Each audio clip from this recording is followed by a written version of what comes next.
जी अस्सलाम वालेकुम भाई, कैफ टू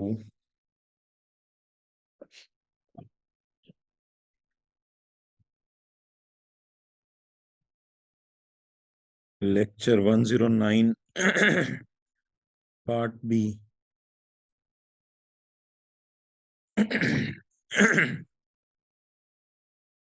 अच्छा जी, ये पॉज करके जरा जो लोग वीडियो फॉर्म में देख रहे हैं इसको नोट कर लें। अच्छा, शेयर्स वगैरह अगर किसी के वालिद ने 50 रुपए के शेयर खरीदे, जब वालिद की डेथ हुई, साल के तौर पे 2000,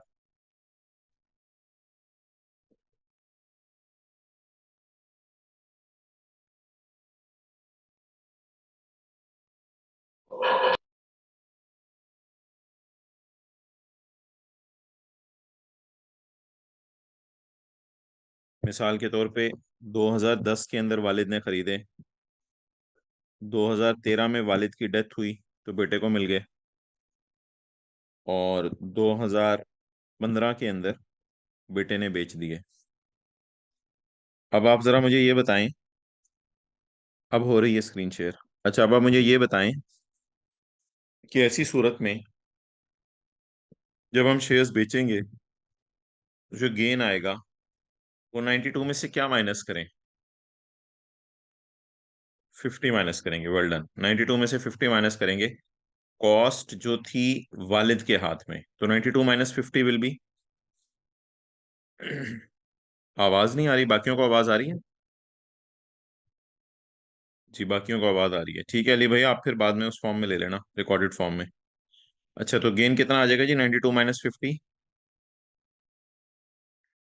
42 का गेन आ जाएगा। गुड। इसी तरह अगर वालिद ने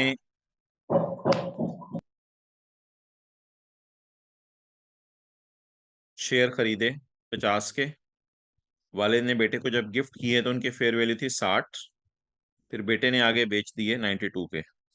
आप भी बता दें ये गेन कितना आएगा? गुड, 42। यानी जिस दिन हमें शेयर्स मिलते हैं उस दिन की जो फेयर वैल्यू है उसको हम डिस्कशन में इग्नोर करते हैं।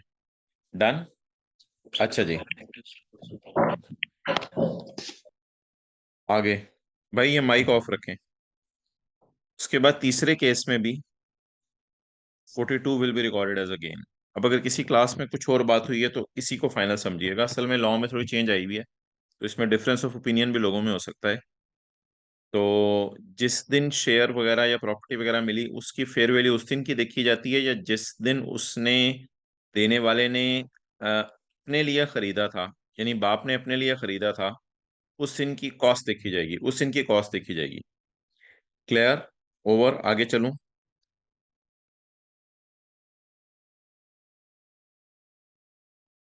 ओके, आगे चलूं और कोई बोल दे?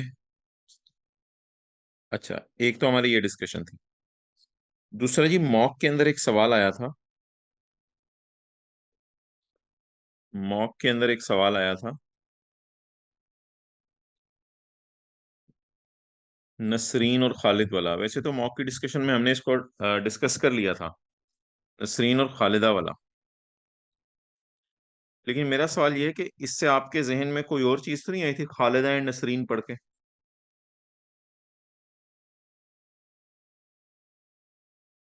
चलें, कोई नहीं बोल रहा, मैं ही बताता हूँ। खालिदा नसरीन पढ़ के आपके जहन में एक चीज आनी चाहिए थी, एक्सेलेंट, वुमेन एंटरप्राइज।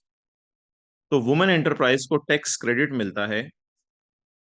ये चीज आपके जहन में आ सकती थी। इसका आप जरा जवाब सुनिएगा।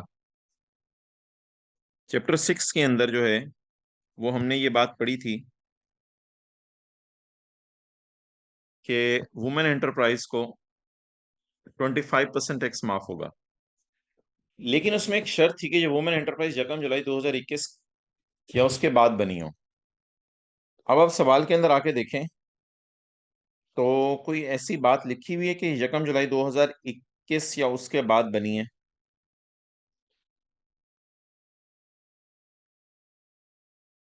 बताएं जी, कोई ऐसी बात लिखी हुई है? वो बोल नहीं रहे भाई। नहीं लिखी हुई, फिर क्या करें?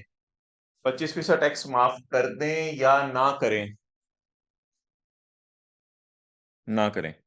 मेरे भी ख्याल से इसको टैक्स आपको माफ नहीं करना चाहिए था 25%। हमने सोल्यूशन में भी 25% टैक्स माफ नहीं किया हुआ, क्योंकि कहीं नहीं लिखा हुआ।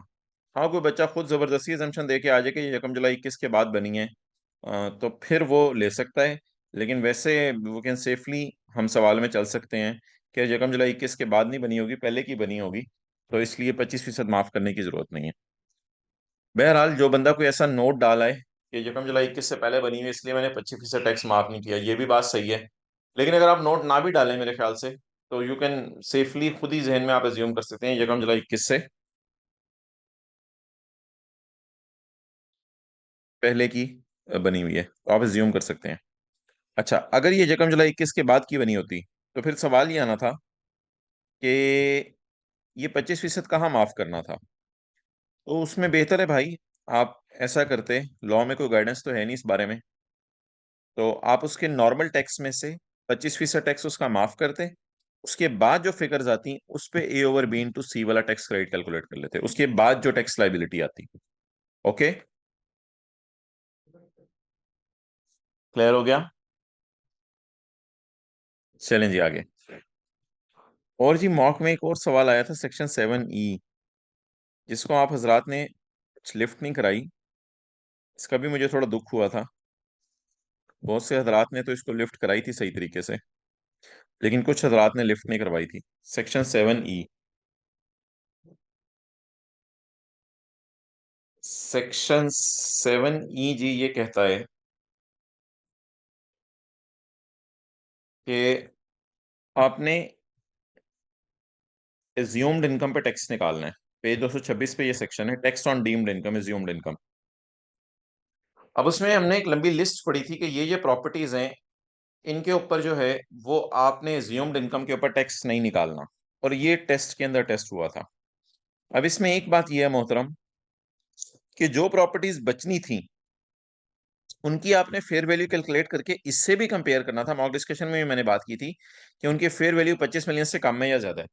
तो अगर बची हुई प्रॉपर्टीज की फेयर वैल्यू 25 मिलियन से ज्यादा है, तो फिर आपने ये सेक्शन लगाना था, वरना भी इस सेक्शन वाला टैक्स नहीं लगना था। तो अगर बची हुई प्रॉपर्टीज की फेयर वैल्यू 25 मिलियन से ज्यादा है, तो फिर आपने 25 मिलियन को पकड़ना था, और 25 मिलियन से ज्यादा जितनी भी वैल्यूज थी, जो भी मिसाल के तौर पे 25 मिलियन से ज्यादा आ गई, 30 मिलियन की प्रॉपर्टीज हैं, 30 मिलियन को पकड़ के 5% लगाना था, इससे निकलानी थी इनकम। फिर इनकम पे आपने टैक्स रेट लगाना था, इससे निकलाना था टैक्स। तो जी बिल्कुल, रिकॉर्डिंग अवेलेबल होगी। तो ये करना था। और जी, मेरी नज़र में ओवर है। आज बुलाया तो था आपको, लेकिन ऐसा सच कुछ है नहीं। और तो इसके लिए अब आप हजरात पूछ लें, कोई सवाल है तो। जी, मैसेज करके, चैट करके पूछ लें। तो मॉक वापस कब मिलेंगे यार? वो आई कैप भी चेक करते करते 1.5-2 महीने लगा देते हैं।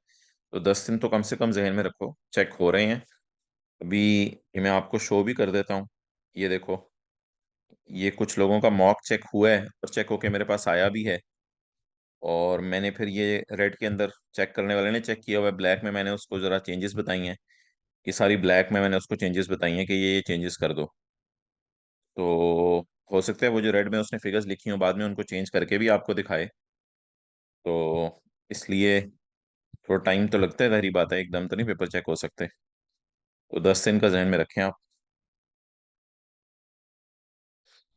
जी, शादाब खान ज़्यादा, इसकी तरफ हम मूव करते हैं। और कोई ऐसी सिलेबस रिलेटेड और क्यूरी है तो कोई पूछ लें, वरना मेरी तरफ से क्लोज है। अल्लाह आप हजरात को पास करे।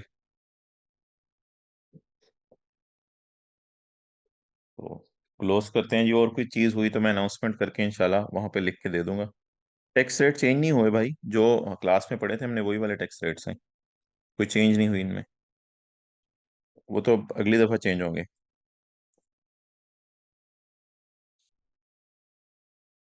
हसन, उसका देखते हैं क्या सोल्यूशन निकल सकता है। जी, आज 6:25 को जूम मीटिंग है, जिसपे आप लोगों ने क्वेश्चंस अपने जो पूछने हैं वो पूछ लीजिएगा, सिलेबस रिलेटेड। ठीक है, ओके जी, अल्लाह हाफिज।